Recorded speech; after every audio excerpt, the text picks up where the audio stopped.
Hi everyone. So quick fun fact for stoma patients to share with you. So you'll know every time you get up in the morning you put your clothes on, but you have to choose what you're going to wear based on probably what the weather's going to be like, what the temperature's going to be like, what you're going to be doing, who you're going to be seeing, and that might cover just clothes for some people, but it might cover accessories, it might cover your footwear and all that kind of stuff. So stoma patients typically have that decision point where they have to make about which stoma bag to wear when they get ready in the morning.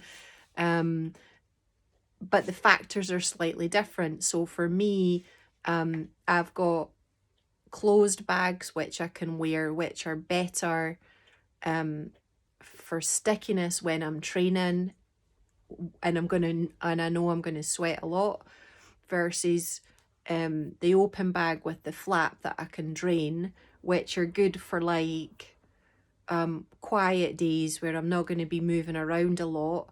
And obviously when it's full I can drain it, whereas with the closed ones they're great for better stickiness, especially when I'm training. But once it's full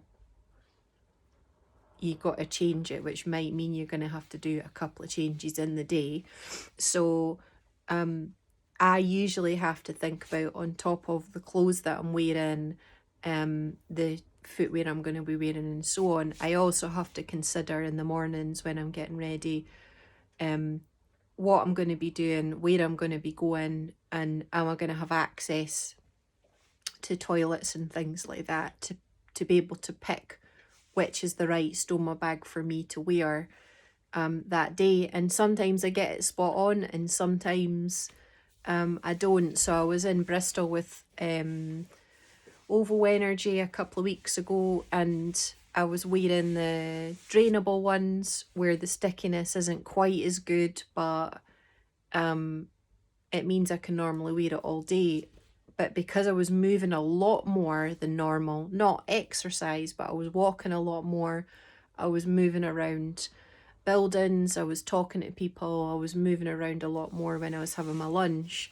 And by the time it got to the end of the day, I had an issue with a little leak when I was out for dinner because I'd moved around so much and I hadn't changed the bag, because in the past I've never needed to do that. So yeah, there's lots of different little factors to consider which I have to take into account and think about what I'm doing so that I can put the right one on. And that's not taking into account colour choice either. I tend to just, I think on the NHS you just get the opaque sort of skin coloured ones.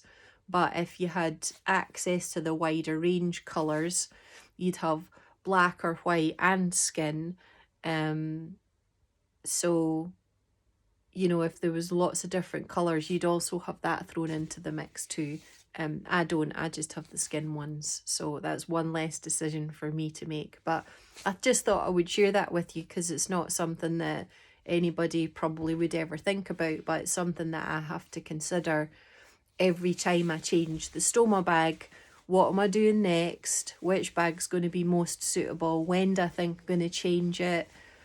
If I change this now, will it do me through the night? All that kind of stuff, which seem menial, but just adds time, a little bit extra time to your day and a little bit more thought process on something that's quite small.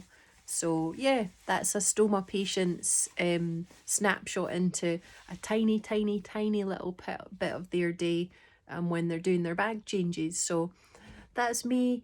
Next video is Marginal Gains Day. See you later.